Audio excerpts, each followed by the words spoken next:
Hello everybody, this is Andrei, reporting from my village, Zhalnierkovichi, southwest of Minsk, 1 hour away from Minsk in the beloved Stolpce area, so popular with the foreigners for some reason over the last 3 years. And today we're having a somewhat unorthodox release, a clip, in which I'll be interviewing one of my American clients. And we'll be fixing his roof. It's as simple as that. I am exercising my roles of a concierge to the maximum. Stretching, and we'll see if the guy's happy, if his village house is working out as his weekend retreat, as they're meant to be, and what may be his further impressions, plans and things to talk about. Ask your questions. We may record a different interview later, and we were planning to film in an antique shop, but somehow his roof damage and me being in the countryside and the unfitting budget by the non-existing labor force kinda pushed us into this little concept, and we'll see if it's gonna work. Let's see how the countryside looks today, and let's see how the roof looks right now.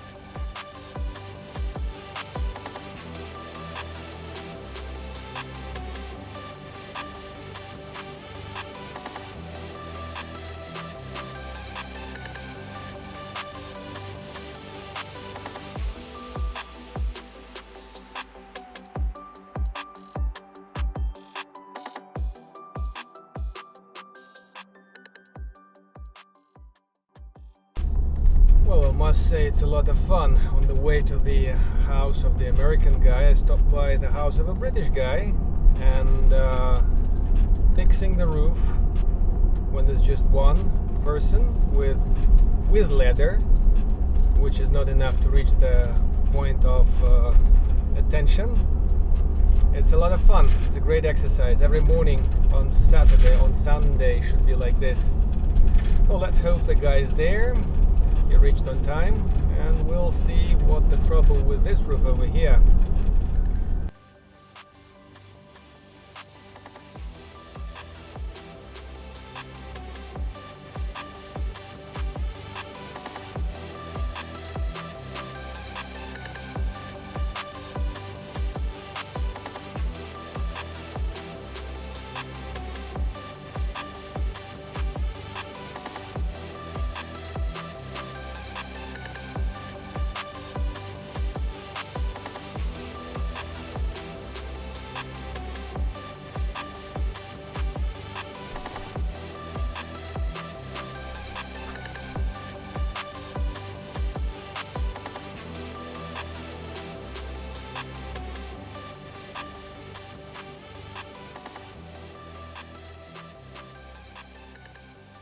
So guys, it's been a pretty long introduction, and this is Don, a very American gentleman. We're from in America. Texas. Texas, nice place, a lot of oil and everything. That's stereotypes, guns on the streets of course, and a few migrants until recently I guess. And we are now in Kletisha in the Minsk National Park in the middle of a protected area, kind of protected area. And why here? Why Belarus? I love Belarus. It's a beautiful country. It makes me feel like Tennessee, Kentucky, but without all of the crazy stuff that's going on in the U.S. Without insects and the crazy stuff. My Americans told me it's very hot and damp in Tennessee, and it's a place with a lot of insects. So you got to know Belarus. You basically came to Belarus more than a year ago. And as many of your compatriots point out, I have a Facebook group with like genealogy rooted people, connected people, and they're all saying that, oh, there's red alert on the Department of State website, don't travel here. Ooh, so is it so scary here? What do you think? No, it's not scary. But with that said, my own mother won't even come visit me because she's afraid from seeing these website alerts and things. And So there are Americans who read travel alerts, and there are Americans who do their own thing. That happens just as well as with the Belarusians. So last year when you bought this lovely house from a lovely Mexican blogger guy who has 1 million something subscribers and relocated from Mexico to Belarus, which is a horribly dangerous country, blah, blah, blah, blah, blah, and we fixed your residency through real estate. You chose to use the house as a weekend house, which is one of the uses we had in mind. Ideally, of course, Don would throw 100,000 and put some mansion here, sit down, work online and all, but that's long-term thing. And so far even 3G is not reaching here too well, but you are mostly based in Minsk and it's not a problem. And how is life generally? How is Minsk everyday life now that they started turning on the heating? Minsk is great. The food's great. I walk around a lot, so I lost like 20 pounds when I first came here. Okay, kind of safe. The neighbor is dragging us a metal sheet that's missing, so we'll take a quick break to finish the video a bit later. And they are switching on the heating. It's a bit chilly at night now. So. It was, but now that the heat's on, it's okay. But a couple of nights it got a little cold. But I like to sleep with the window open because, you know, I like it cold. Okay. So we're trimming this lovely land lot of yours 3 times a season. Thank you very much, by the way. Some good foreigners are neglecting their responsibility before the state. And how is generally, you know, the state, avoiding the politics, of course, and kind of having highlighted that safety, street safety is not a problem. Do you feel any kind of bureaucratic pressure or system pressure upon you, a simple US visitor who is not like digging into oil and uranium secrets of Belarus, which you're not, you're a non-tax guy, right? Right. So how does it feel? I haven't had any issues at all. There was a couple times because they do like periodic checks, you know, and things like that, you know, to make sure your documents are in order. But it's so rare. Or to make sure you're staying at your address. It's always random, so you may be at home, you may not. And now that elections are coming, not yours, ours. There's both, really. A couple more checks on the way. So nothing troublesome except for that cute little bureaucracy, like and hello. It hasn't been an issue at all. The guy that looks like Don is still here, sticking around. That's all. So how are prices? Prices are good. Electronics can be a little more expensive. You know, technology is a little more expensive, but that's why we never smile. Everything else is very reasonable or much cheaper. You know, especially food. Food is incredibly cheap. Well, this looks like a perfect Sunday exercise out here. So we'll just drop this across the roof, put some metal sheets, and I'll be doing some acrobatics to try and screw them to the roof. And there is this odd line which must be lightning reflector or deflector or whatever the electricians call it. I don't know shit about electricity, unfortunately. Well, it seems Don here is much more better a mathematician than me. He took the measurements very properly. So these 2 shits should be enough. And we'll put the other one on top and then start drilling holes and putting the screws in. A bit of the movie. So let's just unfix them and just put them right where they are. Up? Yeah, straight. Okay, just make it parallel the shield. A little more. Good, I think my gym pays off. Boy, every second. You think so? Yeah, let's push the sheet upstairs. As I'm struggling upstairs here, I would like to point out that the old-time Belarusians, the classical Belarusians who knew where bread and milk comes from, were really guys with supplies. And this ladder over here, which Don so successfully inherited from the previous owners, is really cutting out a lot of acrobatics, because in the previous house, just 20 kilometers down the highway, I did this all just throwing over the ladder as I climbed the roof. That was a lot of fun. It won't fit under the ladder. I'm still not sure how I'll do it. I'm Russian, so it doesn't hurt to bring it upstairs and then think what the hell I'm going to do about it. So that's, wish me luck, guys. When I had a little knee issue with my knee, guys, I was taken to hospital. And there was this guy who was salvaging his iPhone and took a 4-meter drop off a roof, a construction surveyor of some kind. So the wisdom is, drop your shit and hold the ladder. It's not worth it. I don't recall too many jobs where I stretched like this for my clients, but the job is a job, the best job in the world, the job that doesn't officially exist, a real estate concierge.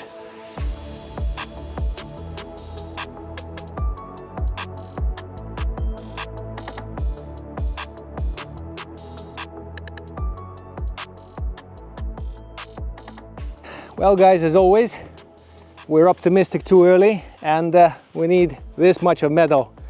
Let's see if anybody here is a practical Belarusian who has some supplies, because it's a shame to leave the roof like this. Although it's just a corner, it's nothing critical, but it's kinda best to be completed today. Let's see what can be done on the spot, and we'll then get down to a little interview.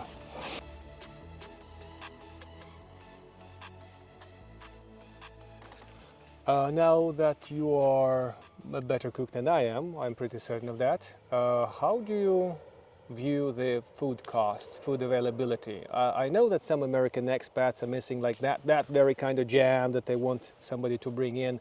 Is that a problem with you? Some little things? It's not so much a problem with me because I'm kind of innovative when it comes to needing certain things.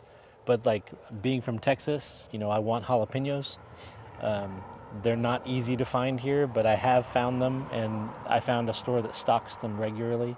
Okay. And my favorite place in Minsk is Komarovsky. Jalapeno is a green pepper. Yes. And okay, I know a place where you can get some but pretty stingy. Komarovsky is my favorite place in Minsk because I cook a lot, and and I go there usually twice a week and stock up on things, and I can usually find just about anything there because there's some foreign vendors there. There's a woman from Vietnam who has all kinds of different things that are typically hard to find, and there's some people from, you know, Iran and Turkey that are, you know, carry some things that are typically hard to find, and it's a great place. I recommend it to everyone. Fair enough. I also love exploring Komarovsky food market, although my choice is considerably less elaborate than of a guy that actually cooks. So my point here is, on top of the costs, which are okay if you have an American, let's say, income, let's say taste-wise, does food like bread and everything actually taste like food and bread and everything? Yeah, I think that I think the quality of bread is actually better here because the flour hasn't been, you know, chemically bleached and things like that. So probably we don't have enough money for bleachers. And the sweeteners and things are typically always organic. It's hard to find something that's been overprocessed.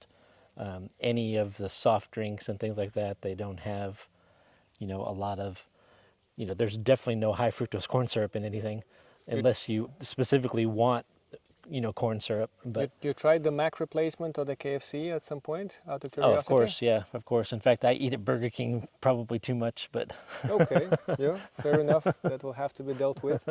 But we'll do the roof thing, and you'll lose a few kilos probably. Now you are coming from a pretty sunny place. How does Belarus feel with seasons being very much accented? I mean, it's great because there's 4 seasons. You know, Texas has 2 seasons. You know, hot and very hot. Hot and, well, I mean, it does get very cold in Texas. It's just no precipitation. Yeah. But it's nice to have 4 seasons again, because when I was very small and I lived, you know, in a northern state, you know, I experienced those 4 seasons. So it's nice to kind of be back to that. And I don't mind the winter so much because I'm kind of hot-natured all the time anyway, but okay. I don't mind the winter. Okay, it doesn't get too cold, or you just try to stay out as little as you can? No, I'm literally dressed the same way I was this morning when it was 1 degree Celsius. Oh, which is about 35 Fahrenheit. So it's minus 10 degrees Celsius. I'd look you walk like that. Okay. A little bit about driving, and here is a quick injection. If you are an American, America didn't sign the Vienna Convention, I think, the 1968 Driving License Convention, so an American citizen, just like a Canadian, although I think they just, would have to have his license translated into Russian with notary certification. So how's driving? How's road safety and stuff like that? The condition of the roads is far and above better than, I've been to 42 different states, and there is no state in the United States that has as good a condition roads as I find here. province roads on top of the highways. It's not just the main street of Minsk. Which I'm talking about highways and and things like that. They're very good condition, but there's no clay under the soil here, so there's not a lot of shifting of the roads and constant need for repairs. Fair enough. But driving, I find most drivers to be, pretty courteous. It's an adjustment to learn the difference between miles per hour and kilometers per hour. That's a little bit of an adjustment, but other than that, I think it's okay. Yes, after a few fines, people get used to it. And using Yandex Maps, by the way, gets you alerts about the oncoming speed radar. Even if it's not there, it helps you keep the discipline, because you get 5 counts of that crap and you get kicked out of the country. But Don here is a good boy, so we'll be extending his thing in TRP in December, and I hope that's going to work out all right. Now, a commercial break. Let me get up that roof and remember why I'm here. Okay, guys, a very courteous neighbor brought us this metal sheet over here, and it's very handy because it seems to be covering just the distance we're missing from the roof end. And we'll cut up this fellow, meaning we'll cut up the sheet, not the Texan guy. And I'll tin the Texan guy's roof. Something extraordinary. I never thought I'd be tinning a Texan guy's roof, but the world is round, and there's a lot of curious turns in it. Let's see how that happens and how that works out. I'll get you a few shots from the roof. This seems like the most unprecedented angle for a shot. Let's see. I'll have to replace the drill.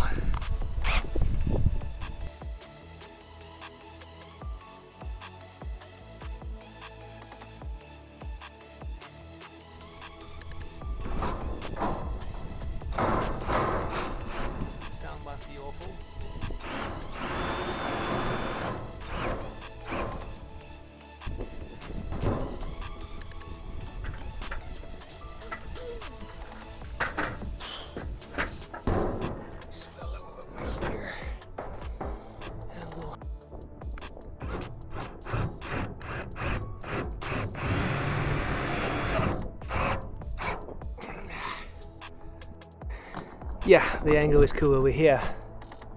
The roof's the national park, everything you can't see from a drone anymore, unless you take a lot of permits and a lot of clearances and a lot of certificates.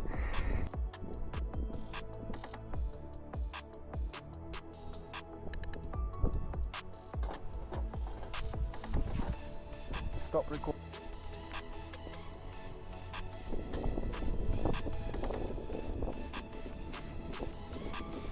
Stop.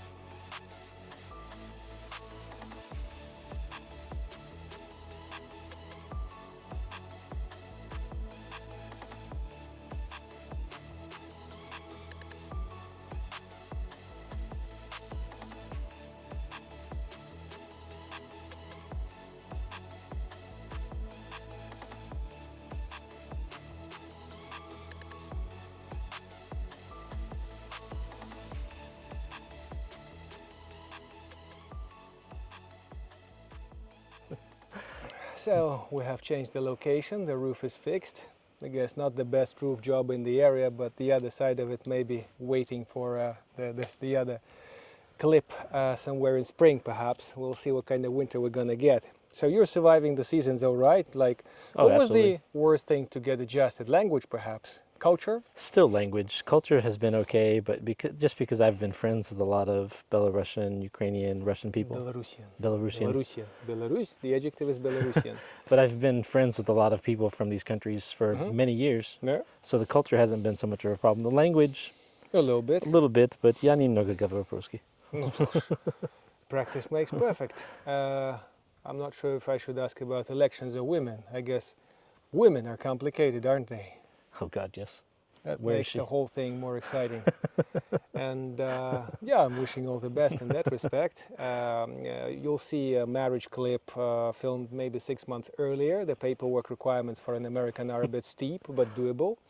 And many Americans are getting married. Not that many get divorced, but some do. And some do that in a very emotional way. Maybe I'll film about that later. So the 3 top things you would say about Belarus to your family that is a bit scared to come over here because of the Russian missiles flying over?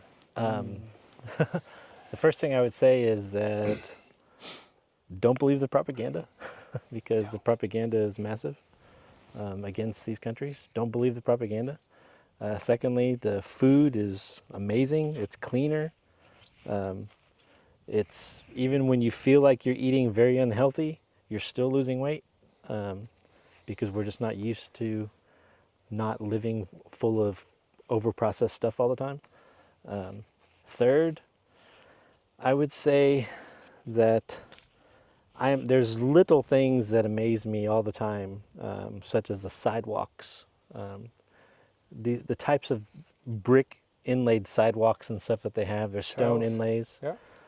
You cannot have these in the U.S. because our ground shifts so much. And to see them and the way they just are sometimes very vast areas covered with these types of bricks, it's very, very amazing to see how much work has been put into it. Yeah, and there's a speculation that some government people are running factories making tiles, so some people have to place them on the ground then. But Moscow has and they're not mortared in; they're like literally hammered in. There's just with sand or dirt underneath them, and so they're more like placed accurately, and then then they hammer them in, and then they're very snug, hardly any seams, no mortar. It's pretty impressive. Yes, and then they barely survive the winter with all the salt that goes on the streets. But then I'm being Belarusian about criticizing stuff a little bit, just a little bit. Okay. And with all the topics above covered, what would you ask or recommend a friend of yours, let's say, or a fellow American? Oh, you know, all Americans are friends, especially before elections. What would you recommend your friend to prepare, like 3 top things to get ready when he or she is traveling to Belarus? Traveling and relocating, because we're not really tourists here. For traveling, it's actually, I think it's easier to travel through Vilnius That's airport. the only way, essentially, on top of flying with a visa or not. I think it's easier to travel that way instead of trying to travel through Istanbul, because if your flight does not arrive in Istanbul on time and you miss your connection, you're kind of screwed. And Belavia won't do anything about it. You have to buy a new ticket. Certainly. It happened to me the first time I came here. So plan the journey carefully, and never mind that ban about no direct flights booked to Belarus. There are flights, and Americans are not banned from those flights, because some people just misinterpret the headlines and they kind of think they can't travel to Belarus. Here is a living American. I didn't pay him to be here. Essentially, he paid me to be here. I'm paying him to be here. So, yeah, it works. What about language, cash? How much, by the way, do you find yourself using cash versus card? How I never use cash. Well, I say never. I very, very rarely use cash. I've just gone off the rooftop, guys. This is cash. Don't listen to him. Carry cash. Carry cash in Belarus. But also have a bank account. That's very handy. My cards, I haven't had any issue with them. The only time I ever need cash is... Which bank, by the way, if you're using a foreign card? I'd rather not say. Okay. You would rather not say. There's actually 2 that I have, and they both work. But I would rather not say. But there's only a few places that require cash that my card doesn't work, and it's actually a specific bank that's like state-owned. Or the bank readers that are planted in a shop that rejects the operation. Like GUM has this idiotic state-owned bank, which got under their Western idiotic sanctions, and unfortunately the Ushanka hat cannot be purchased with an American card anymore. But you can use cash, and the prices in there are good. Pretty much. So learn a few words in Russian before coming here for relocation? Yeah, I think it helps. Duolingo works very well. There's I could recommend a private teacher. There's a couple other ways. It really helps to kind of get a little bit familiar with at least some of the more common phrases. I meet very few English speakers. It's one of the attractive points of Belarus to some. True, but I meet very few English speakers. I mean, if you're riding, in like a taxi, you're not going to have an English-speaking driver most of the time. Mostly they rarely speak any Russian anymore. Yeah, but they come from Turkmenistan in good numbers. It's